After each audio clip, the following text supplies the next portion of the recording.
12 साल में बच्चे, 17 साल में 2 बेटियां, लेकिन किसे पता था कि खामोशी लेकिन धाकड़ तरीके से अदाकारी में माहिर एक अदाकारा घर में बच्चे पालने से लेकर पर्दे पर अपनी तगड़ी पहचान भी बना सकती है। एक आम घरेलू सी दिखने वाली लड़की ने 300 से ज़्यादा फिल्मों में काम किया। दादी, नानी, चाची, मौसी, ताई, हर किरदार को निभाया और आइकॉनिक फिल्म शोले में दुनिया की सबसे चहीती मौसी के किरदार को ऐसे निभाया कि हर दर्शक के दिलों पे छा गईं। जी हाँ, कहने को तो उस वक्त शोले में कई अदाकार, अदाकाराओं और विलेन ने काम किया जो उस वक्त के फिल्मी दुनिया के मशहूर हस्तियाँ थीं। और इन सब के बीच एक साइलेंट लेडी भी थी। गांव सी दिखने वाली, सीधी साधी, चेहरे से ही नज़ाकत के साथ साथ गांव वाली अदायगी भी, साड़ी पहनने का तरीक़ा भी वही, बोलचाल एकदम आम। जी हाँ जनाब, बात हो रही है लीला मिश्रा जी की, जिन्होंने सिखाया कि अदाकारी की ऊंचाई डायलॉग डिलीवरी से ही नहीं, सादगी से भी बनती है। तो जय और वीरू की दमदार कॉमेडी को आज थोड़ा साइड में रखते हैं, बात आज करते हैं सिर्फ लीला मिश्रा जी की। तो जानते हैं उस ज़माने में कितना आसान या मुश्किल रहा फिल्मों में आने का सफ़र उनका, क्यों निभाती रहीं लीला मिश्रा हमेशा दादी, नानी, मौसी, ताई, चाची, मौसी और बुआ का किरदार। आइए जानते हैं। लीला मिश्रा जी के लिए एक बात और मशहूर है कि ख़ुद वो फिल्मों में होते हुए भी उन्हें थिएटर जाना पसंद नहीं था, बल्कि ये कहना ज़्यादा ठीक रहेगा कि थिएटर में फ़िल्में देखने को वो पैसे का वेस्टेज मानती थीं, जबकि वो ख़ुद भी फिल्मों से ही ताल्लुक़ रखती थी। तो आइए डालते हैं थोड़ी नज़र। लेकिन इससे पहले कि बातें आगे बढ़े, खुशामदीद आप सभी का। पूरी उम्मीद करती हूँ कि आप सभी मस्त होंगे, तंदुरुस्त होंगे, खुश होंगे। तो चलिए आगे बढ़ते हैं। लीला मिश्रा की पैदाइश 1 जनवरी 1908 को उत्तर प्रदेश में हुई थी। बहुत छोटी उम्र यानी कि 12 साल की उम्र में उनकी शादी हो गई। 17 साल में 2 बेटियों की वो माँ बन गई। और उनके वालिद थोड़ा पुराने ख्यालात के थे, तो उनका ये मानना था कि शादी, बच्चे, अपनी गृहस्थी ये लड़की की पूरी दुनिया होती है। लीला मिश्रा की शादी राम प्रसाद मिश्रा से हुई और ज़मींदार ख़ानदान की बेटी ज़मींदार ख़ानदान की ही बहू बन गई। लेकिन लीला मिश्रा जी के पति बहुत ही खुले हुए सोच के थे और फिल्मी दुनिया से जुड़े हुए भी थे। काम के ही सिलसिले में उनके पति की जान पहचान हुई मामा शिंदे से, जो दादा साहब फाल्के की कंपनी में काम करते थे। और इसी ताल्लुकात की वजह से मामा शिंदे और राम प्रसाद मिश्रा जी की दोस्ती काफ़ी गहरी हो गई। एक दूसरे के घर आना जाना, खाना पीना भी होने लगा। मामा शिंदे लीला मिश्रा जी की बोलचाल, पहनने ओढ़ने के तरीक़े से काफ़ी मुतासिर थे। बावजूद इसके एक गांव वाली ताजगी और सादगी भी उनके चेहरे पे थी। कुल मिला जुलाकर काफ़ी प्रेजेंटेबल थी वो। लीला मिश्रा जी को फिल्मों में लाने की बात मामा शिंदे जी के ही दिमाग में सबसे पहले आई। फिर उन्होंने लीला मिश्रा जी के पति से इस बारे में बात की। लेकिन वो दौर थोड़ा मुश्किल हुआ करता था औरतों के लिए फिल्मों में आना और वहाँ काम करना, और इसे अच्छा भी नहीं माना जाता था। तो ये बहुत ज़्यादा ही उस वक्त के लिए चुनौती भरा काम था। लेकिन लीला मिश्रा के पति बहुत ही खुले दिमाग के इंसान थे और उनकी सोच समझ बिल्कुल ही अलग थी, और उन्होंने ही लीला मिश्रा को मनाया इस बात के लिए।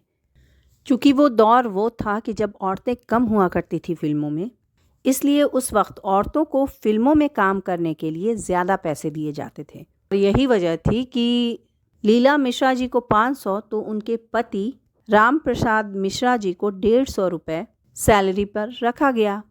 और इस तरह सती सुलोचना में, जो कि रामायण की कहानी पर बेस्ड थी, दोनों को काम करने का मौका मिला।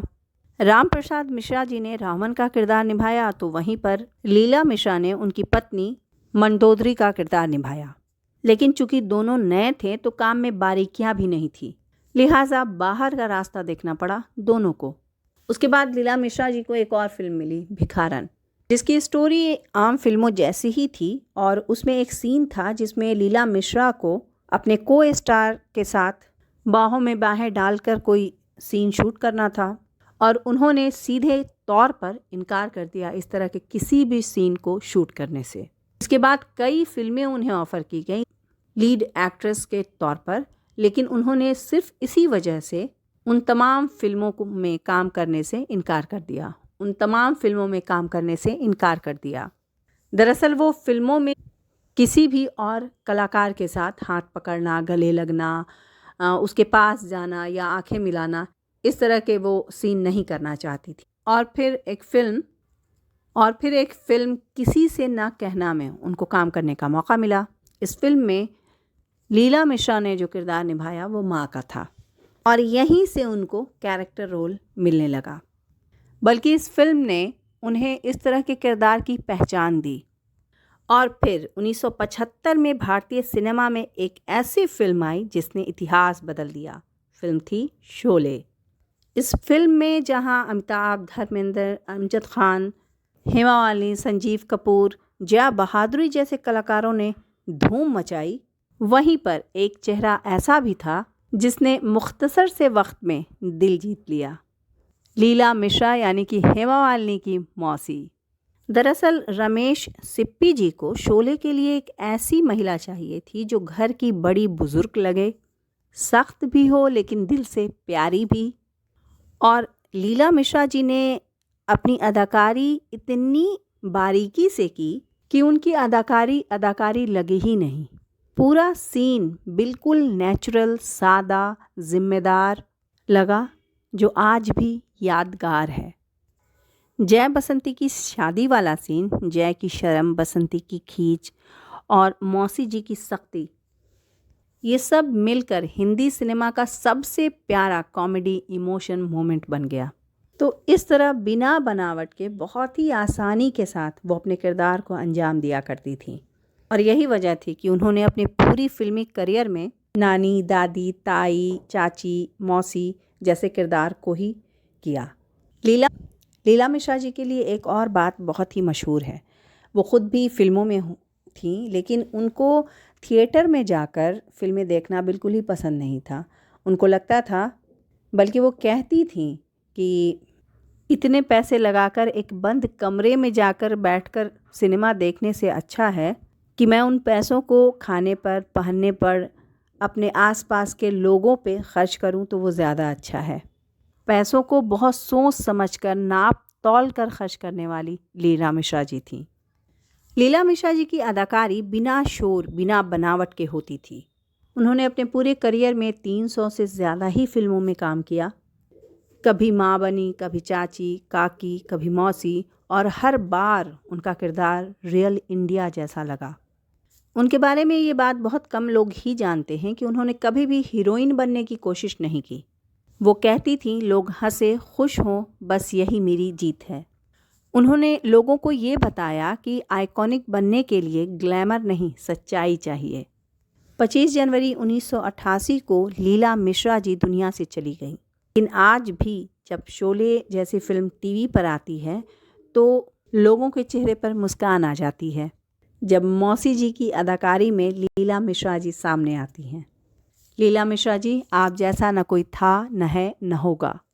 तो बातों का सिलसिला यहीं पे ख़त्म करते हैं। आप सभी से अलविदा लेने का वक्त आ गया। वीडियो पसंद आए तो सब्सक्राइब और लाइक ज़रूर कीजिएगा। मैं नीला अफरोज़ आप सभी के सामने रहूँगी थोड़े इंतज़ार के बाद कुछ नए और पुराने क़िस्से के साथ।